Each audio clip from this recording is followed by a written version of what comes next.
Hey guys, welcome into this edition of Culinary Clice. It's called Spicing It Up. And how this came about, I was sitting around, you cook, you use all these spices and rubs and all that. I was thinking, are factories the only one that can make a spice? Or can humans do it too? So I asked the Google, how do you make spices? And the Google told me, you need a dehydrator. You can also use it, the Google also told me you can use an oven. Now, I want to warn you, be careful when you're out there on the Google land, because I read one thing that said you can use your oven, but make sure it can cook at 140 or else you're just cooking it. But I've seen elsewhere where you can use the oven up to 200 degrees to dehydrate peppers. I'm using habanero peppers, but you can use whatever you want. So I tend to trust the 200 degree mark because I have a dehydrator. It's an air fryer, does everything. Didn't even know I had it. I asked my wife, she's like, yeah, we have a dehydrator. So, and when I go to the dehydrating setting, it goes up to 200. But what I'm going to do, I'm going to do it both ways. I'm going to do it low and slow at 135 degrees in the dehydrator, but I'm going to do it at 160 in the oven. So what we're really doing is a science experiment. See if one comes out better or if they're the same. Because if they're the same, you do it faster. But we'll see. I'm also going to make a hot sauce out of habanero sauce. But it's going to be pretty simple. All you do, you slice up the habanero, you chop off the stem, slice them in half. And you can, same way with any other peppers. I mean, you can dehydrate all kinds of stuff. But that's all you do. I'm going to put this in. Whoa.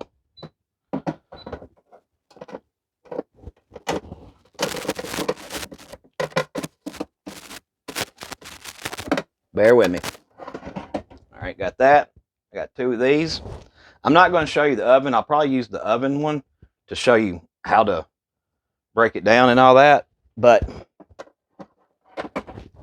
I'm going to turn the setting on dehydrate. Let's see, hit power. I'm going to set it. The Google told me between 4 to 7 hours on that. I'm going to set it on 7 hours. I think this is what that setting is. I'll have to bear with it. It starts off at 130. Scroll it up. It stops at 200. I'm going to do it at 135 here. So I'm going to let it work its magic. I'll be back shortly with the hot sauce. Till next time. Hey guys, welcome back to this edition of Culinary Clice. Now's the time to make the habanero hot sauce. So what the recipe calls for is 6 whole habaneros with seeds removed and stem, 2/3 cup of onion,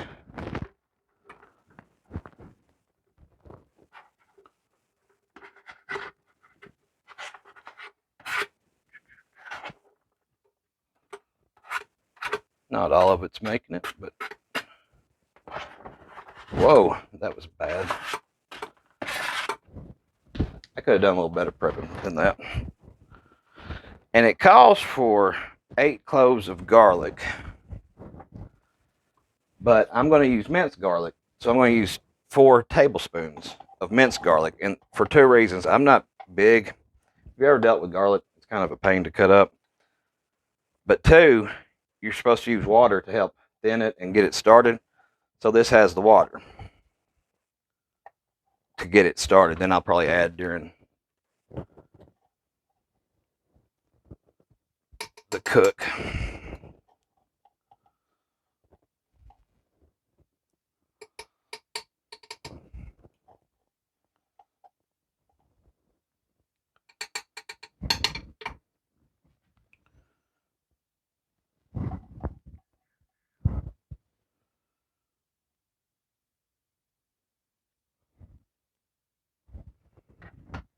It calls for, let's see, 3 tablespoons of lime juice to help offset. This has the acidity in it.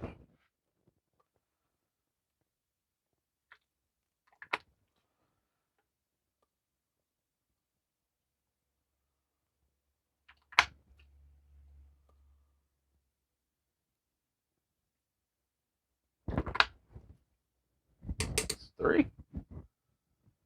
And then a half a teaspoon of salt.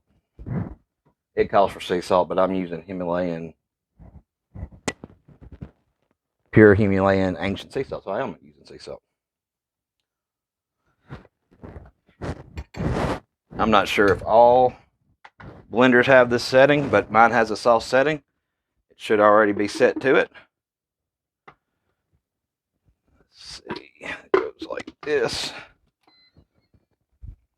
I'm not going to sit here and let you go through it. You'll just see the end product. Until next time. Hey guys, welcome back to the spice edition of Culinary Clice. I have had some that have been dehydrated, and I wanted to show you something. You'll want to check it as you go, because some will dehydrate faster than others. And what you do is you use the snap test. As you can see, this isn't snapping. I'll throw that back in there. They're both actually done from the oven and the dehydrator. But I'm going to throw these back in the dehydrators. Let's see if I can find one that does snap. That didn't really do it. I've done a few, and I may have already gotten them all, but I'll throw the rest of them. See, that just crumbled. I forgot y'all can't see them. But I will grind them up. I have a very short cord on my grinder, and I'm about to show it to you. There, that one. Did you hear that snap? That one snapped perfect. But that's what you do. I'm going to use this grinder, and if you're wondering why I'm so close to the thing, if I step back, the sun comes out. So this is the grinder. It's a coffee and spice grinder is what it calls it. And I probably could have got away with the blender, but I wasn't sure. And I don't know why they say coffee and spice blend grinder, because if you saw my grilling episode, I use coffee as a spice. I guess it's just so they know that, it's universal. You can do nuts too. It says it on the thing. It just only advertises it as a spice and coffee grinder. But I'll be back. I don't know if I'll go live or just show you a picture of the finished product. But that's what you do. I did that, 135. It said 4 to 7 hours. I'd say 4 hours. All of them are pretty much done. The whole oven thing, that was a little bit. I did 150, and the Google, they told me it'd be between 1 to 2 hours. And I think my issue, it took longer. I think my issue was I left them wet from washing them, so it took them longer to cook. But I ended up kicking it up a notch because I had to go get in the parade and all that, and didn't want to leave the oven on. I was fine leaving the dehydrator on. But I'll may or may not be back, but I will show you the finished product. Till next time. All right, guys, welcome back. It's been done, and it's kind of hard to see. I had ordered a smaller, and what this is a lid sealed container. You want to do that to preserve it longer. I'd ordered a smaller one, and it was a substitution from a Walmart pickup order. They didn't have the smaller one, so it doesn't do it justice, but there it is. And I guess that's it. I'm no culinary expert, but I can cook and make spices sometimes. Oh, one more other thing. When you cook it at 135 degrees, you can just touch them right out of there. It's not hot at all. And part of the reason why you dehydrate them is so they last longer. And you can just straight up dehydrate them and then rehydrate them later without even crushing them. But I'm no culinary expert, but I can cook sometimes.